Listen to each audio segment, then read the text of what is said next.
We'd just returned from her mother's funeral. The house smelled like flowers that had already begun to rot. I was halfway to the kitchen when she grabbed my arm.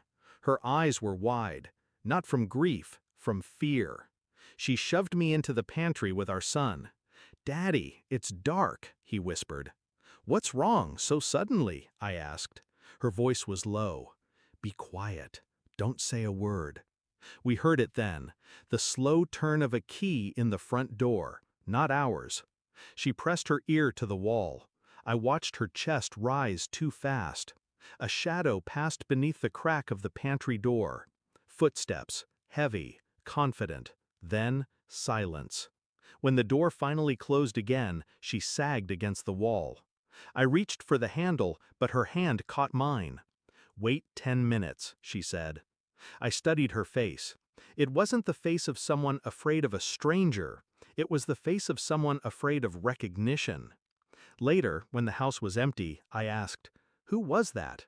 Her gaze darted away. "Just a friend, checking on me." A friend who had a key? A friend she hid me from?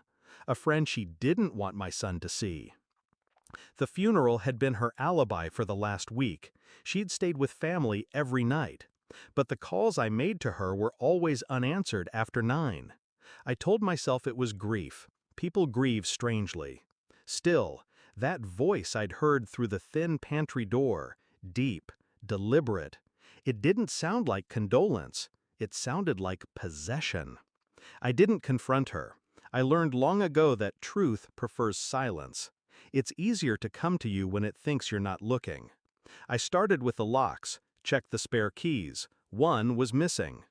I went through her phone when she showered. No messages. Too clean. Which meant there had been messages. I retrieved our home's Wi-Fi logs. Found a device, not ours, connected at 3:12 a.m. 2 nights before the funeral. The same night she'd sworn she was asleep at her sister's. Still, suspicion is nothing without proof. I took a hairbrush from our son's room, sent it, along with my own DNA, for testing. The instructions were clinical. The act was anything but.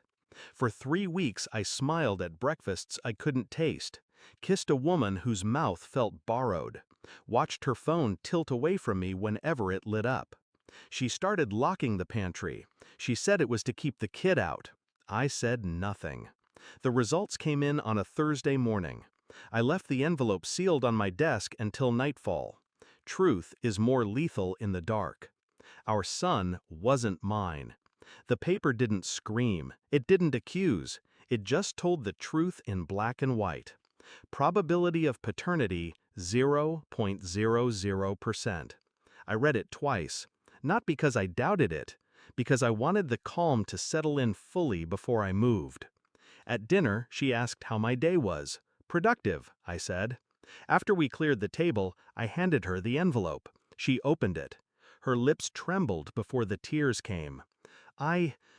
"No," I said. Her sobs filled the kitchen. The sound was ugly in a way grief never is. I told her to sit. Then I placed a second envelope on the table. Inside was a printed bank statement, large withdrawals, hotel charges, dates that matched the missing nights, and photographs.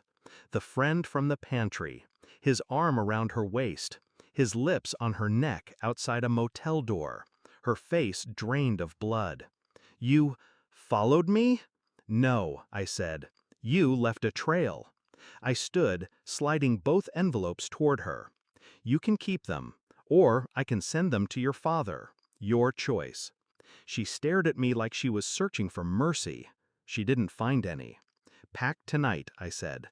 "I'll tell our son you're visiting family." Her mouth opened, closed, opened again. Nothing came out. That was my favorite part. By morning, she was gone. No note, just the faint scent of her perfume in the hallway. Our son asked when she'd be back. "Soon," I said. The lie rolled off my tongue without effort. I didn't think of her walking away from me. I thought of her walking toward him, and how he would learn, in time, what she had done. Some truths destroy instantly. Others wait, silent and patient, until the moment they're most fatal.